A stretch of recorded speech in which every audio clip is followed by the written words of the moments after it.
Bueno, muy buenas noches a todos. Hoy es una noche muy especial, es la noche que tenemos mensual de actividades educativas para FUNEICO, que específicamente son los webinars. Y tenemos hoy una persona muy especial que hace mucho tiempo me había expresado que quería mucho a FUNEICO, que quería participar, apoyarnos en estas actividades educativas para pacientes. Es una persona que le gusta trabajar muchísimo por pacientes, para pacientes, con actividades para mejorar la calidad de vida de cada uno de los pacientes con enfermedad inflamatoria intestinal. Eh, Hoy vamos a hablar sobre tips claves en la enfermedad, tenerla en FUNEICO para todos ustedes. Es la doctora Luz Elena Vargas Bolívar. Ella es médica de la Universidad del Norte, gastroenteróloga y endoscopista de la Universidad de República de Uruguay y el Hospital Italiano de Buenos Aires, con magíster en Ciencias Básicas y Biomédicas de la Universidad del Norte. Ella trabaja en Barranquilla para todos los pacientes que están en Barranquilla. Ella es una apasionada también por la enfermedad inflamatoria intestinal. Le gusta muchísimo, estudia muchísimo sobre esta y hoy entonces nos va a enseñar mucho sobre estos tips claves en la enfermedad. Los invitamos a todos a que puedan hacer a través del chat sus preguntas. Todas sus preguntas son importantes y las vamos a ir desarrollando después que la doctora termine. Bienvenida, doctora Luz Elena, y mil gracias por su apoyo para FUNEICO, por su tiempo. Sabemos que es una mujer muy ocupada y que sacó un tiempo para hacer esta gran charla y pues para estar aquí con nosotros. Bueno, muchísimas gracias, doctora Viviana, por invitarme a aportarle a nuestros pacientes que ellos son nuestra razón de ser y es por el cual nosotros trabajamos y nos formamos cada día. Así que gracias a la junta organizadora y a cada paciente que está allí, que está ahora conectado. Qué bueno que nos puedan acompañar porque, bueno, espero que esta información que les traigo y esta charla sea de edificación y de formación para cada uno de ustedes. Bueno, qué bueno poder compartir ustedes esta charla para cada uno de nuestros pacientes con enfermedad inflamatoria intestinal y de verdad quiero resaltar esa labor de FUNEICO que es tan importante para cada uno de ellos por el apoyo que se da mutuo y todo lo que se recibe a través de la fundación. Y qué bueno que en Colombia nuestros pacientes puedan contar con una fundación como FUNEICO. Así que de verdad que felicitaciones a la doctora Viviana Parra y a todo su equipo, porque sé que junto con ella hay un gran equipo colaborador. Bueno, en cuanto a los tips claves de la enfermedad inflamatoria intestinal, ¿qué podemos ver? Hay una frase que dice, no podrás luchar contra una enfermedad mientras no seas consciente que te hace daño. Y eso es la importancia de estas charlas y de estas conferencias y que ustedes participen en cada una de ellas. Muchas veces vemos nosotros pacientes que cuando llegan a nuestras consultas, el médico le está hablando de biológico, de adherencia, de enfermedad inmunomediada.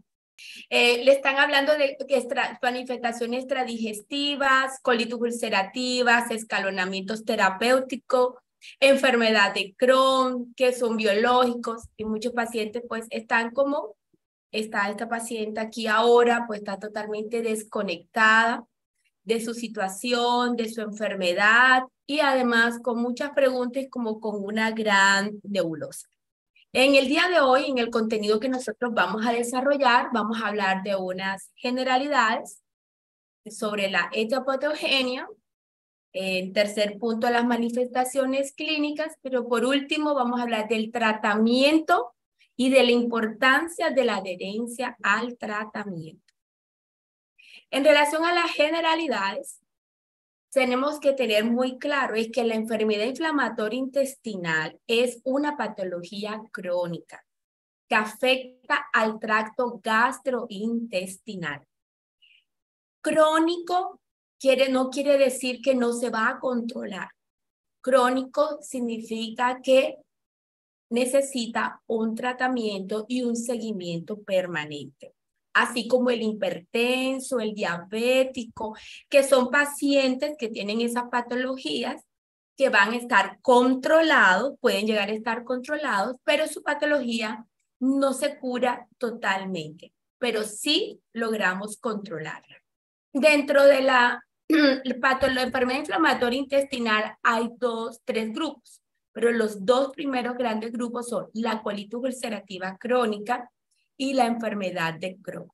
Hay algunos pacientes que son menos del 10% realmente que no se logra determinar, es muy difícil de llegar a un diagnóstico preciso y se conoce como una colitis indeterminada.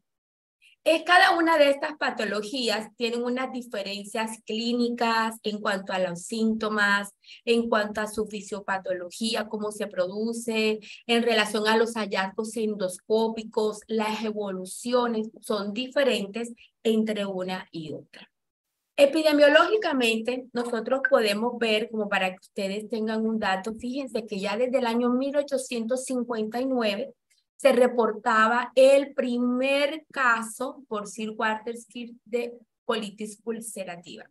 Pero aquí en Colombia se reportó aproximadamente hacia el año 1958. La prevalencia que nosotros actualmente registramos, o la última que se dio, fue de la colitis ulcerativa de 51.7 por cada 100.000 habitantes. Y la enfermedad de Crohn sí de 5.85, o sea, es mucho más baja, menos frecuente que la colitis ulcerativa en estos momentos en nuestro país. ¿Y qué es lo que pasa? Que en la medida que los países van avanzando, se van industrializando, es cuando comienzan a aparecer este tipo de patologías que son inmunomediadas, o sea, el sistema inmune participa en la formación de cada uno de ellos. Pero ¿cuántas personas tienen enfermedad inflamatoria intestinal? De pronto, ustedes cuando le hicieron el diagnóstico de colitis ulcerativa, de enfermedad de Crohn, dijeron, pero yo eso nunca lo había escuchado.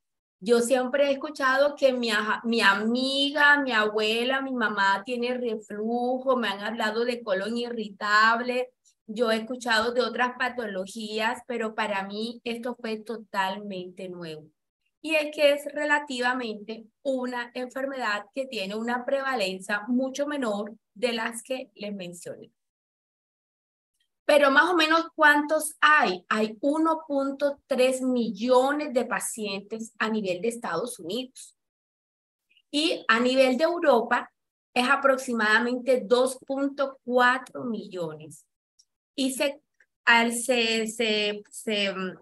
proyecta, ¿no?, que aquí en Colombia hay aproximadamente 30.000 pacientes con diagnóstico de enfermedad inflamatoria intestinal. Así que no eres el único, no eres la única paciente que tienes, no son el único de los 64 participantes que están aquí anotados. Esperemos que en la medida que se vayan diagnosticando, pues se vayan uniendo también a la fundación y que se vayan formando, porque es muy importante participar en estos procesos. La pregunta que siempre nos hacemos, y muchos pacientes me hacen, y seguramente ustedes también se la han hecho, pero yo, ¿por qué tengo enfermedad de Crohn? ¿Por qué tengo colitis ulcerativa, doctora? ¿Es infeccioso? ¿Es genético? ¿Qué me lo produce?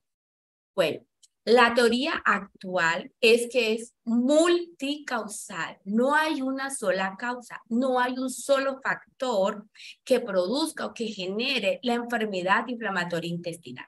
Realmente lo que hay son varios factores que se conjugan y participan para que se desarrolle esta en un individuo o en una persona. Dentro, ¿qué se ha visto? Bueno, que esta patología se ha asociado con unos cambios, con unas predisposiciones genéticas, donde actúan muchos genes, más de 160. Y son en estos pacientes que tienen cierta probabilidad, ciertos cambios genéticos de predisposición, comienzan a interactuar con ese medio ambiente, a exponerse de pronto a antibióticos de manera temprana o muy repetitivamente, a vivir en las áreas urbanas, al tabaco, el cigarrillo, que ahora pues ha aumentado no solamente en los hombres, sino también en las mujeres. Y la dieta, una dieta occidental que es rica en carbohidratos, ricas en grasas saturadas y puede llevar a un aumento de predisposición de desarrollar en algún momento dado patologías como esta. Por el contrario, el té y el café protegen para desarrollar la enfermedad inflamatoria intestinal. Pero cada uno de nosotros tenemos una serie de microorganismos que están en nuestro tubo digestivo, que se llama microbiota. Nosotros tenemos esos microbios en la piel, pero también todo nuestro tubo digestivo. Resulta que tenemos al final más microbios que células. Entonces, se puede presentar la alteración en aumentar algunas poblaciones de ellas, disminuir otras, y todo eso al final interactúa para producir esta patología. ¿Cuáles son entonces esos factores ambientales que hayamos comentado y que participan en la etiopatogenia? La dieta rica en azúcares, hidratos de carbono, baja en fibra. El ser fumador o exfumador multiplica por 2, por 5 o a 2 veces el riesgo de desarrollar enfermedad de Crohn, y se asocia más con Crohn que con colitis ulcerativa. Infecciones por algunas bacterias, el uso de algunos fármacos, tratamientos previos con AINES, el mucho uso de antibióticos, el estrés y la depresión lo que pueden es aumentar el riesgo de desarrollo, pero más que nada de pronto es como un gatillo que le da inicio a una enfermedad que en algún momento se iba a desencadenar y se iba a desarrollar. Pero el estrés sí puede ejercer un efecto o un factor en el momento de las recaídas, en el momento de la sintomatología, pues el estrés es un factor que está allí y que todos estamos, ahora mismo manejamos cierto grado de estrés, pero que tenemos que aprender también a manejarlos, a que no nos domine eso, sino por el contrario. Las antecedentes de apendicectomías, pero cuando esas apendicectomías han sido muy tempranas. Y saben, la lactancia. La lactancia es un factor protector, por eso estamos animando tanto a las mujeres ahora que lacten a sus niños, que lacten a sus bebés, porque eso le va a dar cierta protección inmunológica para no desarrollar no solamente enfermedad inflamatoria intestinal, sino patologías alérgicas como el asma. Aquí pues se produce esa disrupción, esa alteración de la barrera del epitelio. Aquí nosotros vemos esto es como si fuera el colon y estas son las células colónicas con las bacterias que todos nosotros tenemos. Aquí está todo el sistema inmunológico, pero de pronto se produce una alteración de esta barrera que nos protege y se comienza a producir una gran cascada, una gran respuesta inflamatoria que va a interactuar y se puede perpetuar en el tiempo y es lo que va a dar origen a la enfermedad inflamatoria intestinal. Como bien les mencioné, hay dos. Ahí está la colitis ulcerativa y está la enfermedad de Crohn. Bien, la enfermedad de Crohn, que tenemos el primer gráfico, resulta que ella puede afectar todo el tubo digestivo, desde la boca hasta el ano.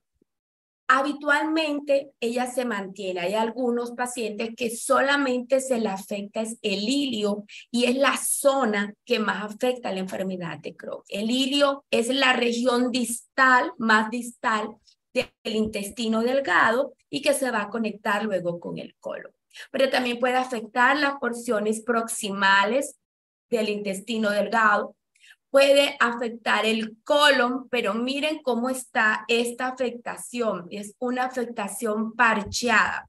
Lo que ustedes podemos tener un compromiso aquí a nivel del sigmoides, y luego sigue una mucosa normal y luego el endoscopista nuevamente ve otras áreas erosionadas o ulceradas más arriba o del ciego. Esa es una de las características que tiene la enfermedad de Crohn. Además, que la enfermedad de Crohn no solamente afecta a la mucosa, esa inflamación puede traspasar todas las paredes del tubo digestivo, ya sea la mucosa, submucosa, la muscular y la serosa. Son 4 capas que nosotros tenemos. Ese proceso inflamatorio traspasa y por eso la enfermedad de Crohn, sus procesos inflamatorios pueden llegar a ser mucho más complejos que la colitis ulcerosa. Es ese grado de inflamación tan importante que si es muy severo, hay algunos pacientes que pueden desarrollar fístulas y en fístulas de diferentes tipos que son un poquito más difícil de manejar. Y también pueden llegar a producir estenosis. Por otro lado, la colitis ulcerativa crónica, la colitis ulcerosa, solamente afecta el colon. No afecta el intestino delgado, ni el estómago, el esófago, la boca, no. Solamente ella se circunscribe al colon. Y algo muy importante es que esa colitis ulcerativa comienza habitualmente desde el recto. Casi siempre está comprometido el recto y ella va ascendiendo ese compromiso inflamatorio. Pero miren cómo es este gráfico que nosotros vemos del colon, donde está todo lo rojo, es lo que va pues a simular o a señalarnos que es un proceso inflamatorio que va a ser simétrico, parejo, o sea, no va a ser un aquí parchado y luego acá, no, es todo, sí, hay veces que solamente compromete el recto o puede extenderse a través de todo el colon, pero es simétrico y es continuo, diferente a la enfermedad de Crohn. Aquí nosotros vemos que en la colitis ulcerosa, como estábamos comentando, el sentido es caudocefálico, o sea, siempre va a ir de recto la inflamación hacia la parte más proximal, o sea, hacia el ciego, es simétrica y es continua. Aquí yo les muestro estos hallazgos de colitis ulcerosa donde hay edema, se ve una pérdida de la vasculatura que nosotros habitualmente un paciente que no presenta ningún grado de inflamación se va a ver endoscópicamente, pero también van a haber úlceras, erosiones, todo esto de acuerdo al grado de inflamación que tenga el paciente, que es muy variable entre uno y otro. Y en la enfermedad de Crohn, aquí podemos ver nuevamente que es de boca hasta el ano, es discontinua, como ya les comenté, es asimétrica y es transmural. Estos son los hallazgos que nosotros podemos ver. Miren cómo son esas. Aquí hay una mucosa que se ve normal, pero todo lo demás está inflamado. Eso es muy variable entre un paciente y otro. Pero esto es, ¿qué presenta? Pueden presentar edema, erosiones, ulceraciones de la mucosa y hasta estenosis, que no permite el paso del endoscopio a través de algún segmento del colon o del intestino. Bien, ¿cuáles son las manifestaciones clínicas? Las manifestaciones clínicas pueden llegar a ser un poco pueden compartir algunas manifestaciones. Por ejemplo, si la enfermedad de Crohn compromete al colon, las manifestaciones clínicas pueden ser muy similares a la de la colitis ulcerativa en un momento dado, porque está comprometiendo el colon. Pero si ella solamente compromete es el hilo, el intestino delgado, allí sí va a haber una variabilidad mayor con respecto a la colitis ulcerativa. En la colitis ulcerativa es muy frecuente las diarreas, pero son unas diarreas que son líquidas, pero son frecuentes. Ellos hacen 8, 10 evacuaciones, 15 cuando están muy descompensados. Además, se asocia a sangre con mucha mucosidad y dolor abdominal. Cuando están activos tienen mucho dolor y es un dolor abdominal que es más como lo que compromete inicialmente siempre el lado izquierdo puede estar ya comprometido, entonces hacia el lado donde está comprometido se puede enfocar más ese dolor y habitualmente lo relatan que le da dolor a nivel rectal. Y se asocia con una sensación de tenesmo. El tenesmo es que van al baño y quedan con una sensación, van y no pueden. Y con una sensación de pujo, que es una sensación de evacuación incompleta, como que nunca terminan y están con ese pujo, que realmente cuando ese compromiso rectal, a veces nada más tienen el compromiso rectal, pero pueden llegar a tener muchos síntomas, porque esa área rectal es muy sensible y ese pujo y ese tenemo y ese dolor afecta mucho la calidad de vida de nuestros pacientes. Además, se asocia con una urgencia evacuatoria y inclusive con incontinencia fecal se puede llegar a presentar.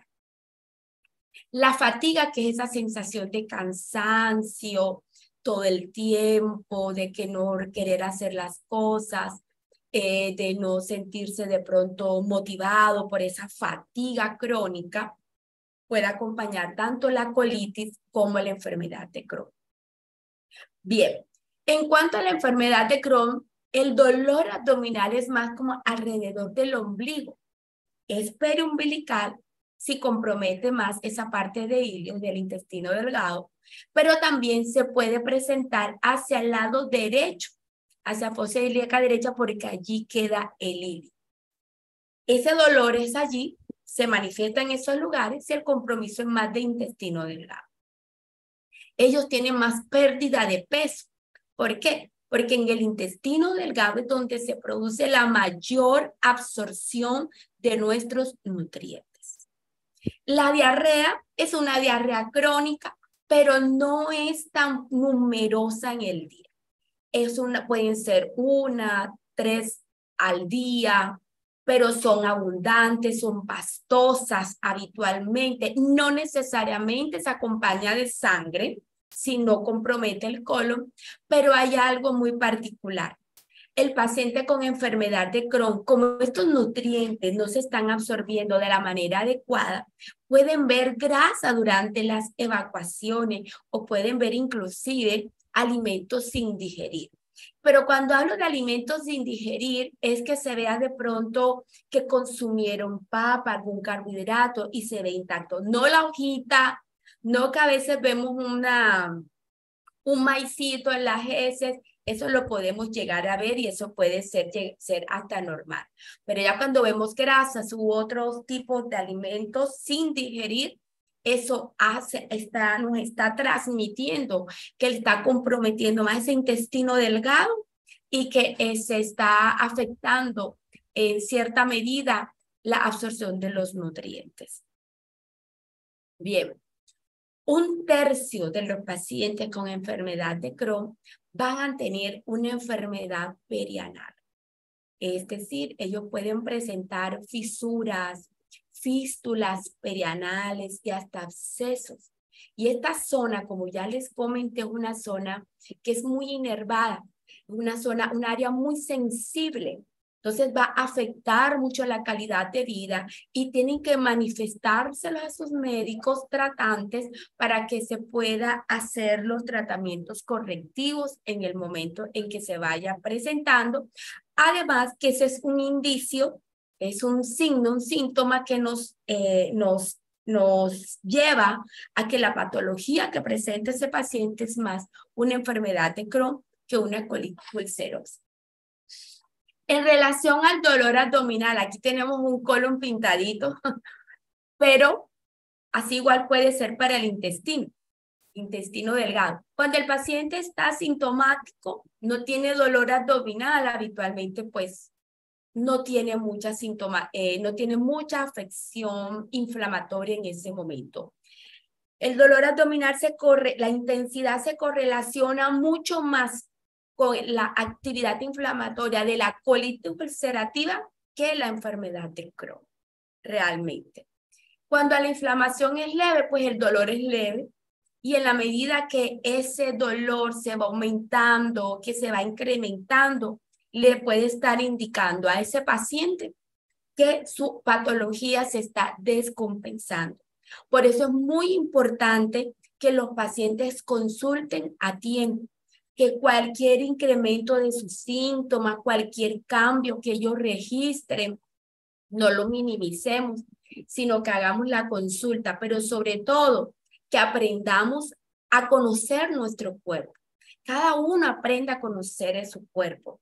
Yo tengo, hay una paciente que me dice, doctora, estaba muy bien, me estoy descompensando, ya estoy comenzando. Ella ya se conoce, estoy segura que cada uno de ustedes que ya tienen de pronto bastante tiempo con la patología, ya saben en qué momento comienza la descompensación y por favor no dilaten las consultas, sino que consulten oportunamente para poderle dar el mejor manejo a su patología. Pero estas patologías, ambas, no solamente presentan síntomas digestivos como lo que nosotros ya vimos, sino también puede presentar manifestaciones extradigestivas, o sea, fuera del sistema del tubo digestivo. Dentro de esos órganos, ¿cuáles están? Tenemos los ojos, se pueden presentar uveitis, iritis, conjuntivitis y es el ojo rojo. Si ustedes presentan un ojo rojo, una visión borrosa, hay que consultar inmediatamente con oftalmología, a las urgencias oftalmológicas que muchas de las ciudades cuentan, o ponerse en contacto con su médico tratante para que los direccionen hacia dónde ir. Porque muchas de estas síntomas hay que hacer un tratamiento muy rápido y oportuno. A nivel de hígado y de la vía biliar, más con la colitis ulcerativa se puede presentar, sí, la esclerosis, la colangite esclerosante primario. Hay que estar muy atento, por eso hacemos monitoreo de las enzimas hepáticas para estar atento a todo ello. Se puede producir cálculos en la vesícula, esto es más de enfermedad de Crohn, cálculos en los riñones, que también es un poco más frecuente en la enfermedad de Crohn, la osteoporosis. La osteoporosis tenemos que estar atentos para realizarse pues todos los monitoreos pertinentes, que esta se presenta a la edad, pero debido a veces a la no muy adecuada absorción de los nutrientes, esta se puede acelerar. También podemos tener a nivel de las articulaciones, dolores articulares. Cuando ustedes consulten a su médico, relaten o anoten aquella sintomatología nueva que están presentando. ¿Por qué? Porque si presentan síntomas como esto, lo vamos a remitir con el reumatólogo, porque estas enfermedades, tanto la colitis ulcerativa como enfermedad de Crohn, se puede asociar a otras enfermedades reumatológicas. Igualmente en la piel, hay unas manifestaciones extradigestivas como el eritema nodoso, el pioderma, y se puede, cuando hay mucha actividad inflamatoria, a veces hay un riesgo mayor de presentar trombosis. Así que cualquier dolor intenso que se presente a nivel de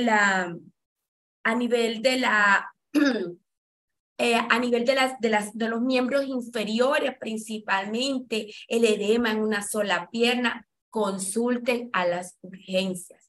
O no se queden esperando hasta la próxima cita, que es dentro de un mes.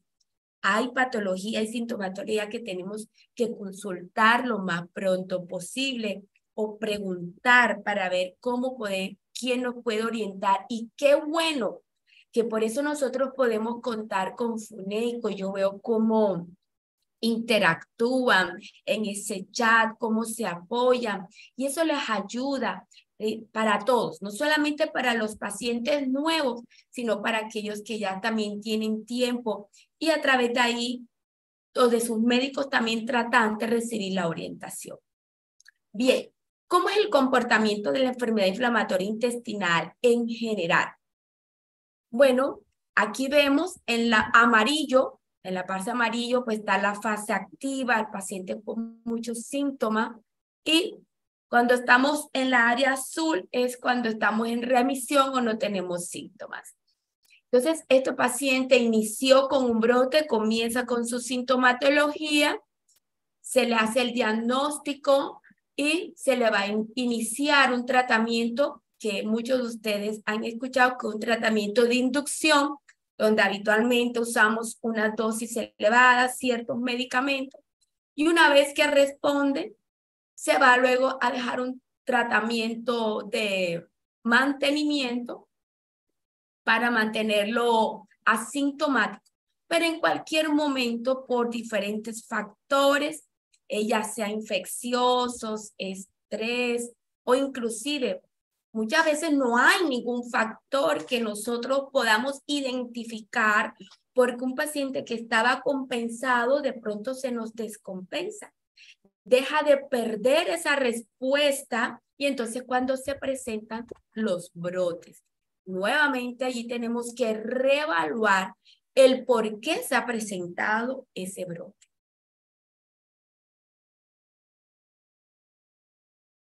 Así que los objetivos del tratamiento que nosotros tenemos junto con el paciente, nosotros como médicos, junto con ustedes, es que primero queremos mejorarle los síntomas.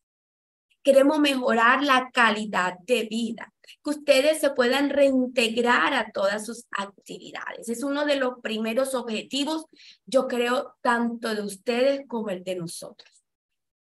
Pero también, ¿qué queremos? Queremos cicatrizar esa mucosa, que ya esa mucosa no esté ulcerada, erosionada, sino alcanzar la mayor sanidad posible de la mucosa. Esto es muy importante, porque no siempre la mejoría de los síntomas va asociado con una cicatrización de la mucosa. Por eso, si bien ya el paciente mejoró, posteriormente va a necesitar los estudios endoscópicos para poder verificar que estamos alcanzando ese objetivo que es el de la cicatrización de la mucosa. Entre más cicatrizado esté esa mucosa, más sana nosotros la alcancemos colocar con los tratamientos, vamos a disminuir los riesgos de los brotes. Además, los objetivos es evitar el aumento de la extensión. Si solamente está en recto esa colitis ulcerativa, que no me siga extendiendo, que no sea disminuir la severidad de la enfermedad, disminuir las complicaciones. Recuerden que, por ejemplo, la colitis ulcerativa se puede complicar con megacolon, con hemorragias, con complicaciones a futuros también, y estenosis, igual que la enfermedad de Crohn, y todo ello puede conllevar a hospitalización. Así que miren que nuestros objetivos son grandes. Nuestros objetivos son a corto plazo, a mediano, pero también a largo plazo. Disminuir el riesgo de desarrollo de neoplasia. No queremos que nuestros pacientes con el futuro desarrollen algún tipo de lesiones, así que el objetivo de todos es lograr sanar esa mucosa. ¿Cómo logramos ese objetivo? Bueno, no solamente con el médico, sino también con el compromiso de nuestros pacientes. Así es como podemos lograr. En cuanto al tratamiento, nosotros hablamos que se hace un escalonamiento terapéutico. Muchos de pronto de ustedes han escuchado esa frase, ¿cómo es? Bueno, nosotros vamos iniciando, en el caso de la colitis ulcerativa, iniciamos salicilatos y tratamientos tópicos, los enemas, las espumas, que ahora no contamos en el país con la espuma, pero si usamos las mesalacinas, ese tratamiento oral. Si no responde, entonces ya tenemos que ir escalando a corticoides, inmunomoduladores como la citoprina. Igualmente usamos biológicos. Entre los biológicos tenemos varios. Los anti-TNF como el adalimumab, infliximab, golimumab, certolizumab, vedolizumab. Y ahora contamos con varios biológicos, pero también están entrando las pequeñas moléculas como son el tofacitinib en el caso de la colitis, pero ya vienen otras que van a ingresar al país. Pero hay un grupo de pacientes que no responden, entonces hay una alternativa terapéutica, es la cirugía. La cirugía siempre es una alternativa terapéutica. Hay pacientes que se resisten mucho a ella, no es un fracaso. No lo podemos, sino que eso depende de la severidad de esa patología en ese paciente. No podemos generalizar. Cada paciente, su tratamiento hay que individualizarlo.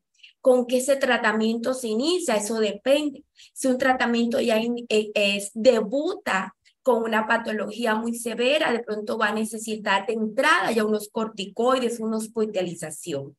Pero de acuerdo a la severidad y a la respuesta a cada tratamiento, nosotros vamos escalando, es decir, vamos subiendo en esta pirámide que nosotros le mostramos aquí en esta diapositiva. Difícilmente, muy difícilmente, el que está acá arriba puede bajar. Una vez que subimos, en medicina no existe el 0 ni existe el 100%, pero lo más probable es que nos mantengamos acá arriba y no bajemos, porque eso quiere decir que la actividad, si hemos tenido que escalar en todos estos tratamientos, indica que ha tenido una enfermedad muy severa. Pero hay algo muy importante, es que el tratamiento definitivamente es multidisciplinario. El trabajo en equipo es la capacidad de un esfuerzo hacia una visión común. ¿Y cuál es la visión? La salud de ustedes, el bienestar y el poder alcanzar todos esos targets que ya les mencioné en las diapositivas pasadas. ¿Quiénes hacen parte de este tratamiento multidisciplinario?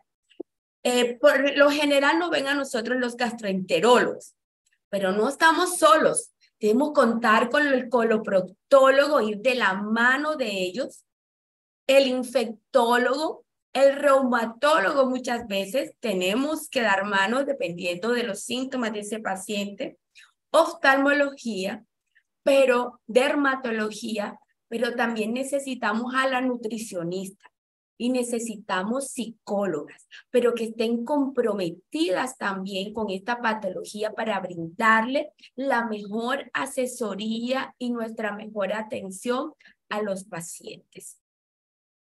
Así que ese es el trabajo en equipo que nosotros estamos llamados a hacer.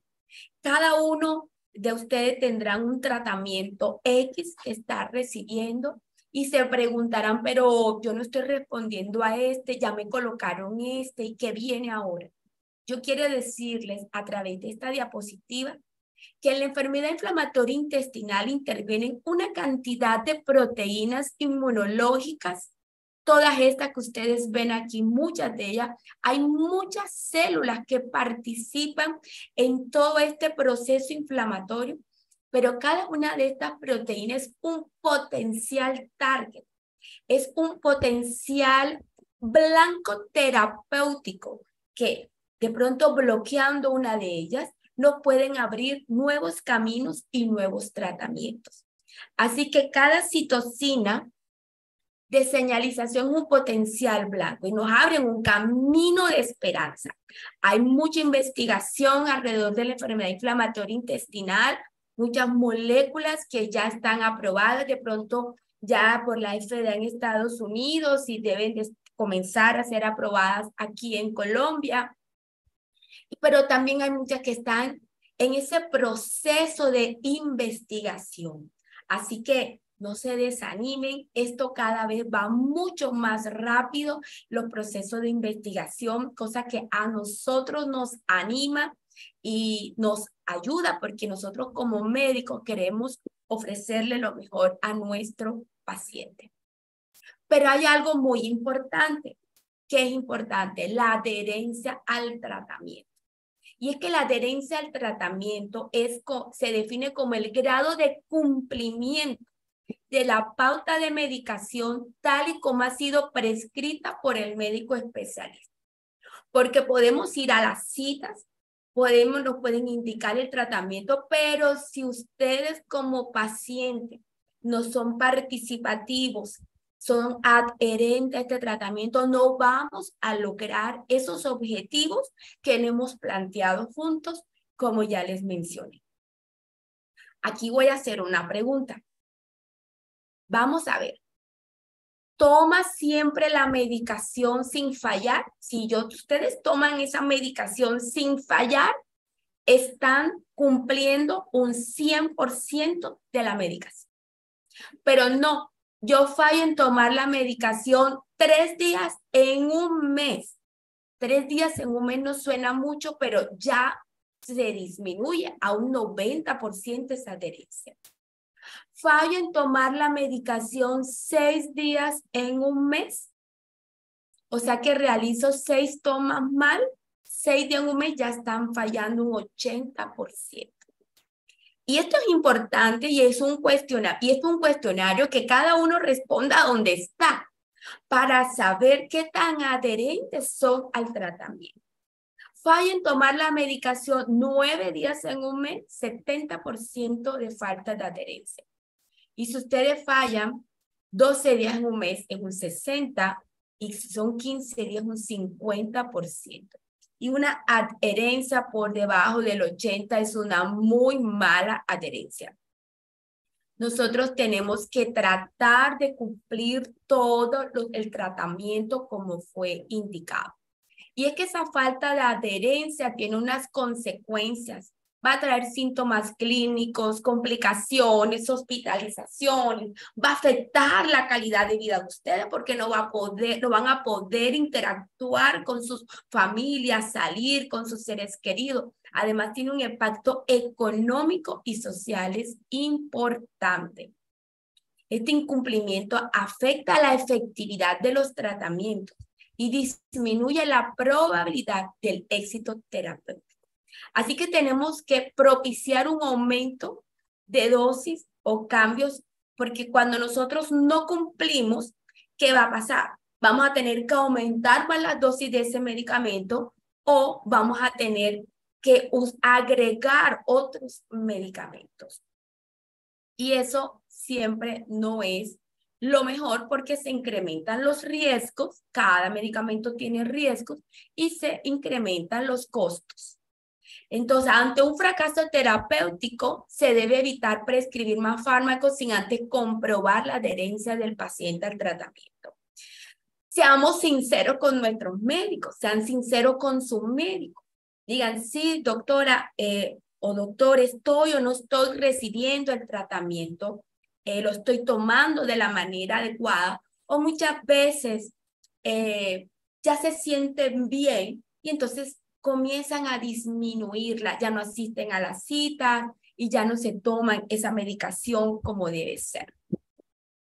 Los factores que están relacionados a esa falta de adherencia, pues hay unos factores relacionados con el tratamiento porque de pronto no se tolera.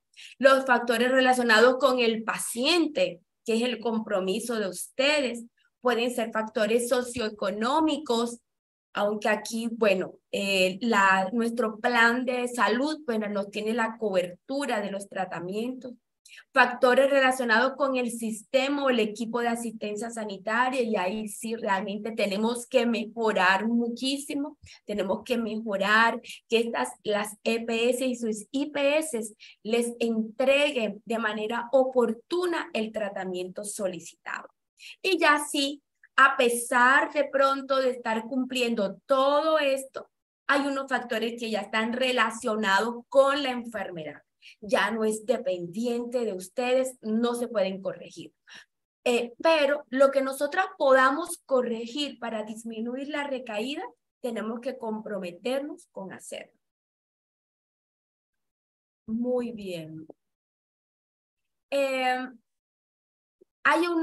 ¿Cuáles son las causas de incumplimiento relacionados con el paciente? Y miren, las características sociodemográficas de pronto afectan los escasos conocimientos de la enfermedad, el tratamiento y las consecuencias o a las consecuencias del incumplimiento. Y aquí es donde quiero resaltar la labor de FUNEI, porque si ustedes que son unos pacientes que se están formando, que se están en ese pleno conocimiento de su patología y lo más importante, están tomando de una muy buena fuente, porque a veces van al internet y van a consultar cualquier página o de pronto un consejo de un primo o una prima que estuvieron en Estados Unidos y esa falta de conocimiento los puede llevar a esa información que no sea la adecuada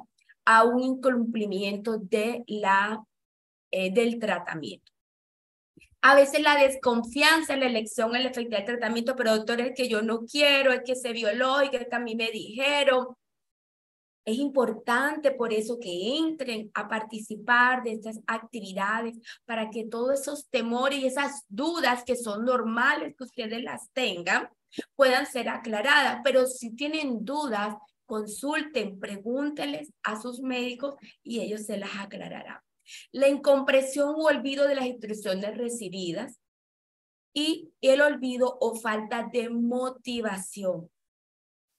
Por eso es importante que los pacientes vayan acompañados de sus familiares, que cuenten con ese núcleo familiar que les va a dar apoyo. Y aquí es donde a mí también me parece muy importante que ustedes hagan parte de FUNEICO. ¿Por qué? Porque ¿quién va a entender mejor a alguien que tiene tu patología? Otro paciente. Y ese otro que también se identifica contigo te va a animar. Así que los animo a que sigan allí participando de FUNEICO y que no solamente a través del chat, sino en todos los webinars y todas estas invitaciones académicas de formación que les hacen. Los otros factores son las barreras de acceso, los relacionados al tratamiento, como ya le hablé, de pronto porque tenga efectos secundarios, y las complejidades y los costos de esto que puedan presentarse por cada tratamiento. Pero, ¿qué podemos hacer para nosotros mejorar todo esto? Bueno, la propagación y el mantenimiento de un programa de tratamiento. No todas las unidades, lastimosamente, contamos con un programa que sea exclusivo para ustedes. Pero yo sé que ya muchas ciudades ya cuentan con eso y esperemos que yo sé que en la medida que se vaya, cada vez hay más interés en esta patología y lo que nosotros queremos es poder contar con estos programas. La asistencia a citas de seguimiento, tienen que ir a su cita. Ay, doctora, pero es que ya yo me sentía mejor y no va. ¿Eso qué va a hacer? Va a producir una recaída. El uso correcto de la medicación prescrita y realizar cambios apropiados en cuanto al estilo de vida. Evitar las conductas contraindicadas y les digo, tómense sus medicamentos de manera adecuada, los que se reciben orales, los que reciben subcutáneos y los que reciben de manera endovenosa, pues asistan a la aplicación del mismo. ¿Qué esperamos nosotros? Que en la próxima cita, cuando vayan ustedes a la consulta, pues miren, ese va a ser un paciente muy informado, va a saber qué es biológico, extradigestivo, de qué está hablando ese médico, y ese médico se va a preguntar, caramba, ¿y ese paciente por qué está tan bien informado? Un paciente bien informado es un paciente que está comprometido con él, comprometido con su salud, pero también está comprometido con su familia y con todos los seres queridos y los que le rodean. La primera riqueza que nosotros tenemos es la salud. Esa es la principal riqueza. Y esa es la que nosotros queremos que ustedes nuevamente la recuperen. Y si ya están en remisión, que la mantengan, que la atesoren, que sean comprometidos con los tratamientos, con todo lo que se les está haciendo, que cumplan los estudios, los seguimientos que se solicitan para poderlos mantener con la mejor calidad de vida posible. Ese era mi mensaje en el día de hoy, y qué bueno que podamos estar de la mejor calidad de vida para disfrutar de la naturaleza como esa rosa que nosotros vemos allí, y eso es lo que cada uno de nosotros tenemos que volver a hacer. Muchísimas gracias. Excelente charla, de verdad, además de muy informativa, con información verídica, clara, muy emotiva. Gracias por querer tanto a Funeico, por estar presente, por valorar mucho lo que hacemos desde la fundación y por supuesto usted ha sido parte de esto. Siempre ha sido muy interesada en el proceso de los pacientes, porque ellos no solamente necesitan médicos, fórmulas médicas y exámenes, sino que necesitan un acompañamiento integral y en este caso educativo, porque como lo dijo usted muy bien en su charla, creo que somos la mejor fuente de información para ellos, verídica, clara, honesta, para que puedan resolver sus dudas y este es el objetivo de estos webinars. Entonces, vamos a ir a las preguntas. Debido a la misma enfermedad y a los eventos secundarios de los medicamentos, es una duda que tengo. ¿Los pacientes tienen la tendencia a desarrollar inapetencia, vómito o fastidio por ciertos alimentos por temporadas? ¿Podemos considerar suplementación en brote para cubrir estos déficits que se presentan durante estos episodios de alimentación inadecuada? A veces esas inapetencias que tienen los pacientes puede ir asociado, uno, si la enfermedad está muy activa, se puede presentar esa hiporexia, pero también puede ir cuando están muy multimedicados. Depende de la medicación que necesita porque la tolerabilidad de cada paciente es muy diferente. Por otro lado, recordemos, en el caso, por ejemplo, de la enfermedad de Crohn, nos puede afectar el estómago, el esófago y el duodeno. Entonces, en ese grupo de pacientes también tendríamos que revisar si hay algún compromiso a este nivel por parte de la patología. En cuanto a los suplementos, bueno, toda medicación que tomen debe ser prescrita por su médico tratante. No se automedique. Todo lo que entre, bueno, hay algo que siempre digo, todo lo que entre por la boca pasa por el hígado y se elimina por el riñón. Así que se puede afectar el hígado, se puede afectar el riñón. Todo lo que se tome en un momento dado puede interactuar con los medicamentos que están recibiendo los pacientes. Así que no automedicarse y esos suplementos que sean asesorados realmente por sus médicos tratantes. Estudios o controles debe hacerse un paciente que esté bajo tratamiento prolongado de corticoides teniendo en cuenta los efectos secundarios? Ok, bueno, en cuanto a los corticoides, los pacientes habitualmente los podemos usar al inicio cuando la patología está muy severa para bajarle esa intensidad. Pero, ojo, los corticoides los usamos en unos ciclos muy cortos, habitualmente de 3 y no más de 6 meses. Así que, ¿qué controles hacemos para ese uso crónico muy prolongado? Pues no deberíamos de hacer un uso prolongado de los corticoides. Si un paciente ya está recibiendo está en etapa de corticoide y no responde o está dependiente de él, hay que escalarlo en esa pirámide. Entonces hay que evaluar, su médico le evaluará si requiere qué tratamiento le indicaría, o biológicos o de las pequeñas moléculas con las que se cuentan ahora. Porque los corticoides se los usamos por muy largo tiempo, sobre todo que enfermedad inflamatoria intestinal.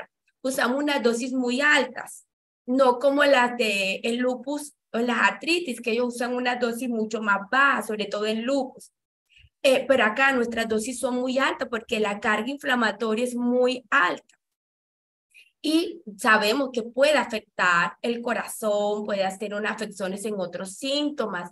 además que tiene la cara de luna llena. Así que más bien el objetivo es que estos corticoides los tenemos que usar por muy corto tiempo y tenemos que escalar. Y si el médico quiere escalarte, no se resista. Vamos a seguir porque los nuevos medicamentos que hay en un momento dado va a tener mucho menor efecto y son con un perfil de seguridad muy bueno para tratamientos a largo plazo. Súper, doctora. Que quede muy claro eso, ¿listo? Porque la idea es que no seamos dependientes de corticoides. Y también aquí para resaltar, a veces hay pacienticos, se dan cuenta que la prednisolona les baja la diarrea, les baja el sangrado, les baja el dolor y se automedican y la doctora lo refuerza es que el corticoide no es para cada ratico que usted tenga dolor o molestia. Si está necesitando mucho corticoide, quiere decir que su tratamiento no es suficiente y que necesita escalarlo, como lo dijo la doctora Vargas.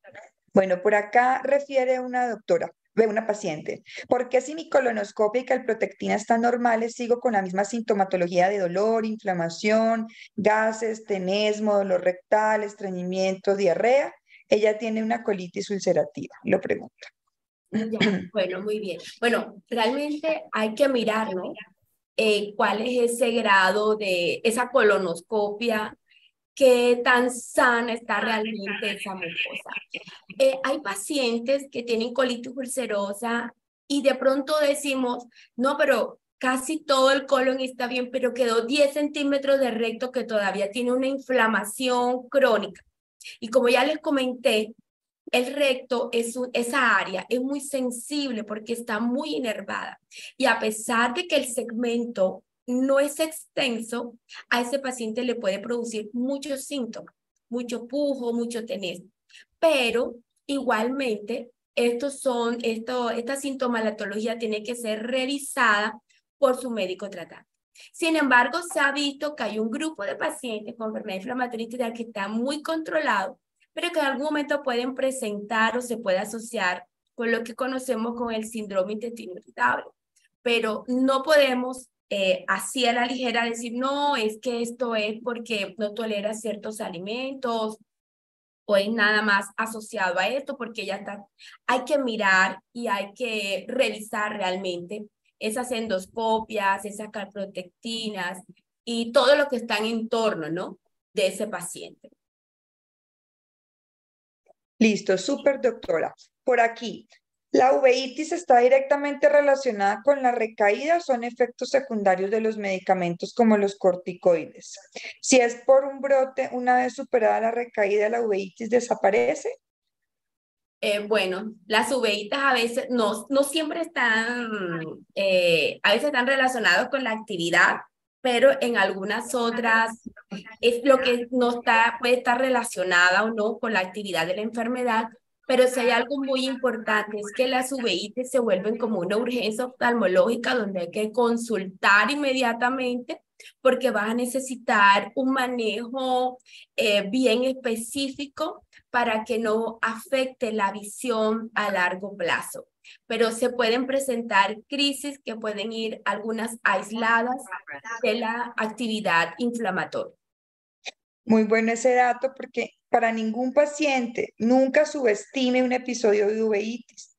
Yo he tenido pacientes que han tenido 15 episodios de uveitis y ya como que se acostumbran a sus uveitis y no consultan, se aplican corticoide tópico, se toman o se aplican un corticoide de depósito en inyección y saben que eso les mejora. Ojo que la uveitis puede llegar a producir daño ocular y ceguera, entonces nunca deben subestimar un ojo rojo intenso, con pérdida visual, con dolor en los movimientos oculares, siempre deben consultar. Incluso he tenido pacientes que me ha tocado iniciarle terapia biológica, como lo dice la doctora, o sea, toca a veces terapia biológica para la uveitis sin que sea la indicación el intestino. El intestino puede estar no tan severo, pero por las uveitis a veces nos toca colocar terapia biológica.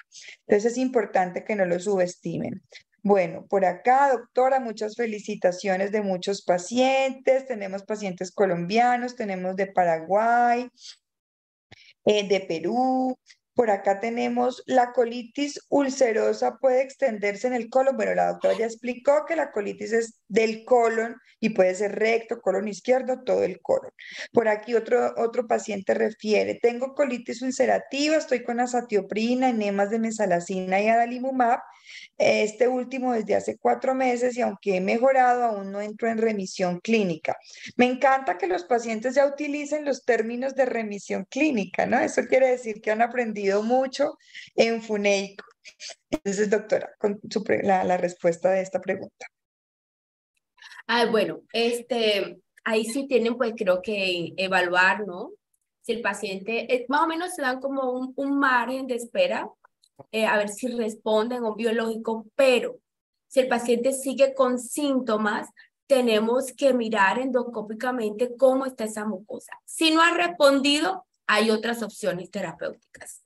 Entonces, es el médico tratante pues que definirá si te cambian ese biológico a otro diferente que actúe por una línea diferente como el de las integrinas o el de las pequeñas moléculas.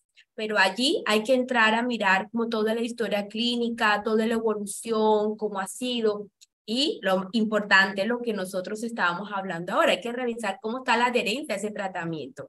Recuerden que la adherencia al tratamiento es el compromiso que ustedes tienen con ustedes mismos, con su salud, pero también con sus seres queridos. Ujú. Bueno, muy buena ese dato final, doctora. Dice por aquí, bueno, una paciente refiere muchas gracias por las explicaciones, refiere que pues además de su enfermedad ha tenido síntomas de inflamación, reflujo, dolor en la boca del estómago. Se aumenta mucho en las noches, en la última endoscopia había gastritis, colonoscopia, donde refieren un engrosamiento en el sigmoide imposible de franquear. El médico general siempre me tiene medicada y cada 3 meses me cambia el tratamiento, no tengo mejoría. ¿Usted qué opina? Bueno, allí es a donde entra ese manejo multidisciplinario, porque si hay un proceso de estenosis, tenemos que tratar de mirar junto con el coloproctólogo qué otras medidas se pueden hacer, si se requiere una dilatación o se necesitan cambios terapéuticos, pero y no sé, colitis ulcerativo o enfermedad de Crohn. Yo aquí tengo la duda de la pregunta del paciente, porque es Sí, importante lo que la doctora dice. Si tú tienes colitis o Crohn, ojo que esto es una complicación. Pero si tú no tienes diagnóstico de colitis o Crohn y de pronto no pudieron pasar el sigmoides, pues si usted no tiene ese diagnóstico, ojo que esto no sería una complicación de un diagnóstico que tú no tienes, sino que a veces por muchas condiciones no se puede lograr franquear el sigmoides porque hay adherencias o por una asa irreductible. y es importante que aquí, pues, el tema que estamos hablando es de enfermedad inflamatoria intestinal y no lo podemos extrapolar, pues, a otras patologías que su comportamiento es totalmente diferente. Bueno, por acá una pregunta que ya respondió la doctora. ¿La emesis frecuente tiene que ver con la patología? Bueno, si es colitis ulcerativa, no tanto. Si es Crohn, sí puede tener esos síntomas, como lo dijo la doctora. Sería importante que te hagan una endoscopia y poder revisar allí qué hay. Una pregunta, doctora, dice aquí, ¿cómo manejar la sensación de fatiga y cansancio permanente? ¿Qué opina de un suplemento o de una medicación? Esto es una pregunta que nos hacen todos los días, difícil de responder. Y difícil de responder. Bueno, mira, esa fatiga, la fatiga crónica a veces puede estar relacionada con la anemia. Hay algunos pacientes que tienen fatiga, se sienten muy cansados, pero está asociado con la anemia. O sea, y la anemia se asocia con la actividad de la enfermedad. O sea, mayor actividad, mayor ulceraciones, pierden más sangre, por allí hay mucho mayor pérdida y por eso tienen anemia y tienen la fatiga. Pero hay un grupo de pacientes que no tienen anemia, están controlados y es lo que conocemos como fatiga crónica, pero es muy difícil realmente de manejarlos. De pronto allí también cómo organizan sus actividades, ¿no? Para poderlo, que no les afecte tanto pues la calidad de vida.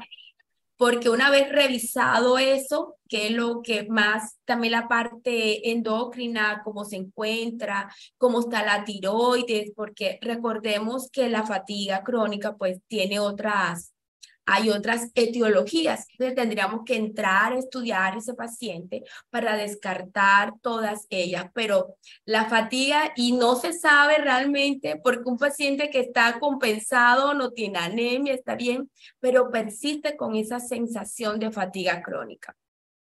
Ok.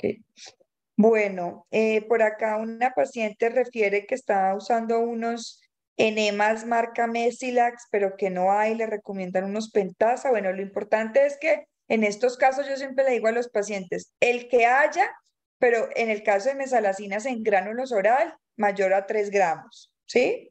De 3 a 4 gramos.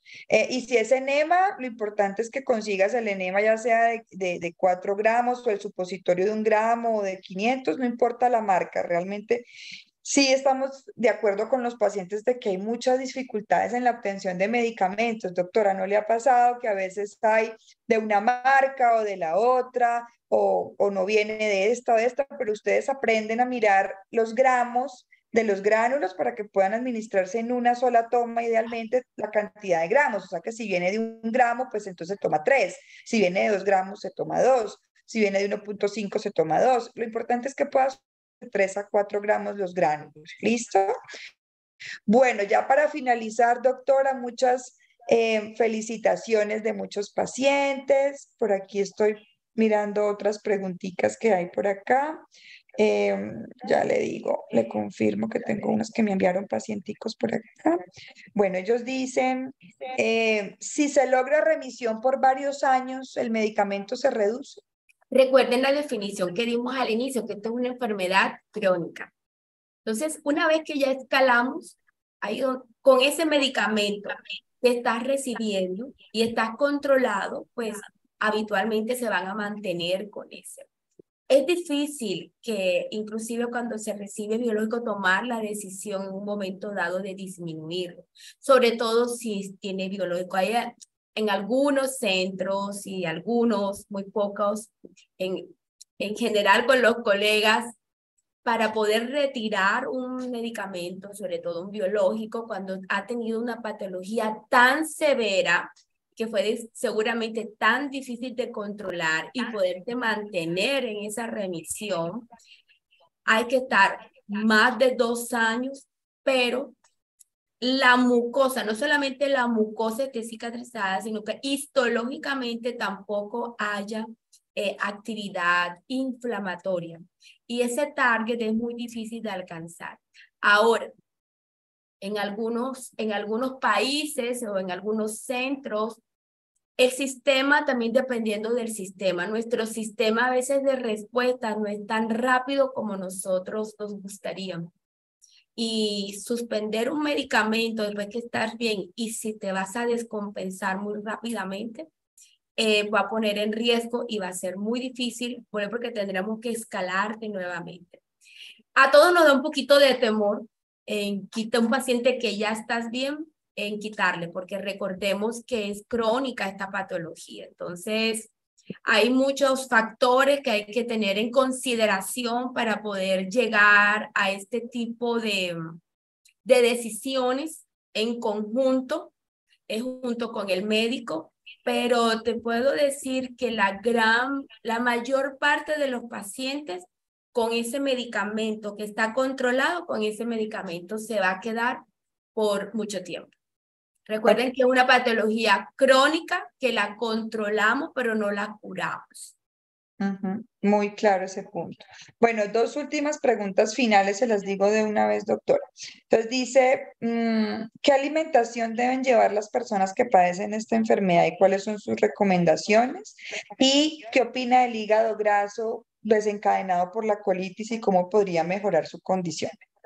Bueno, muy bien. En cuanto a la dieta, pues vimos nosotros que esa dieta occidental, con esa cantidad de azúcares procesados, harinas procesadas, los enlatados, embutidos, eso nosotros deberíamos de evitar el consumo de estos medicamentos, de estos alimentos. Entonces, ¿qué tenemos que, todo lo que sea natural, lo más natural posible tenemos que consumir? Evitar los emulsificadores, aquellas dietas o alimentos que dicen que tienen emulsificantes, y los alimentos que nosotros toleremos. Pero el maní, debemos de evitar el maní porque el maní también es muy proinflamatorio. Y todo lo que es empacado, todo lo empacado, procesado, azúcares, lo debemos de nosotros retirar de nuestra dieta.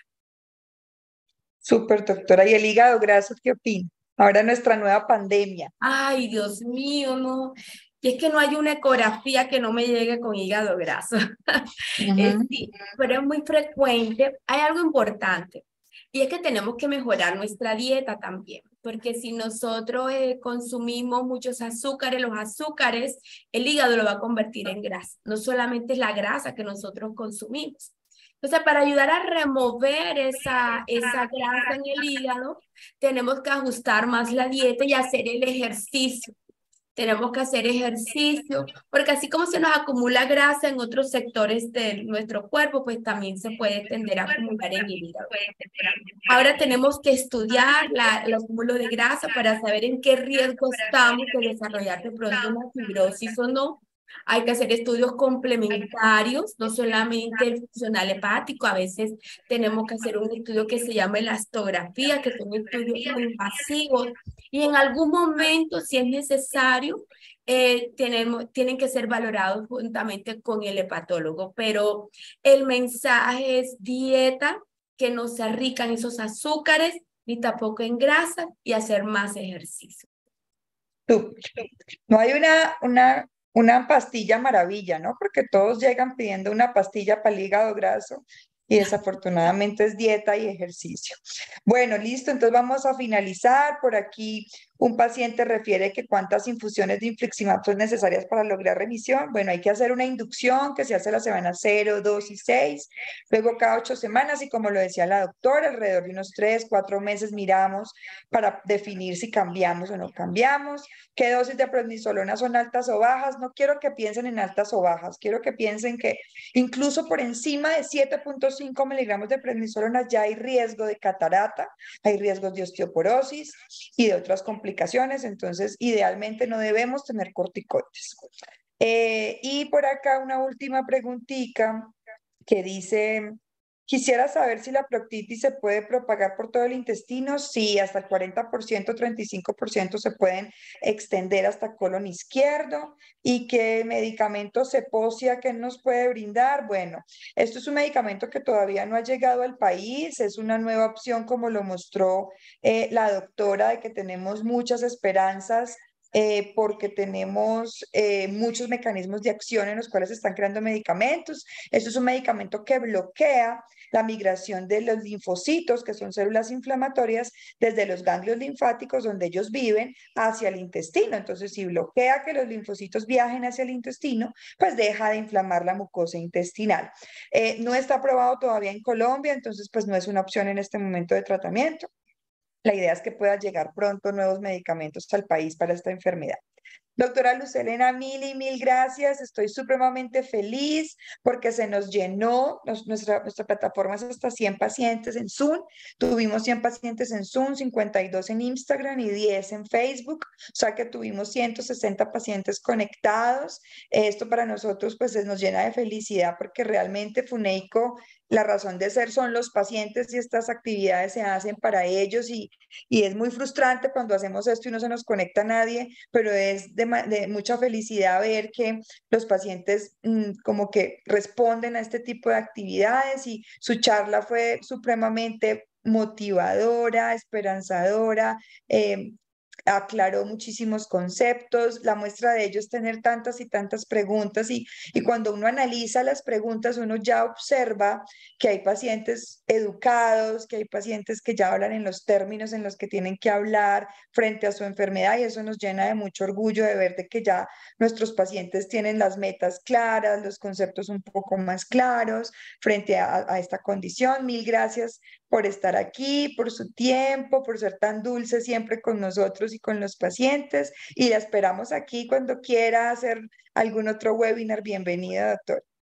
Bueno, muchísimas gracias por la invitación y bueno, claro que sí, seguramente se nos dará la oportunidad de nuevamente traer una información nueva y apoyar a FUNEICO y a todos los pacientes, porque ustedes son la razón de ser de nosotros. Un Gracias. abrazo grande Feliz para noche a todos. todos. Que Gracias. descansen. Chao. Chao.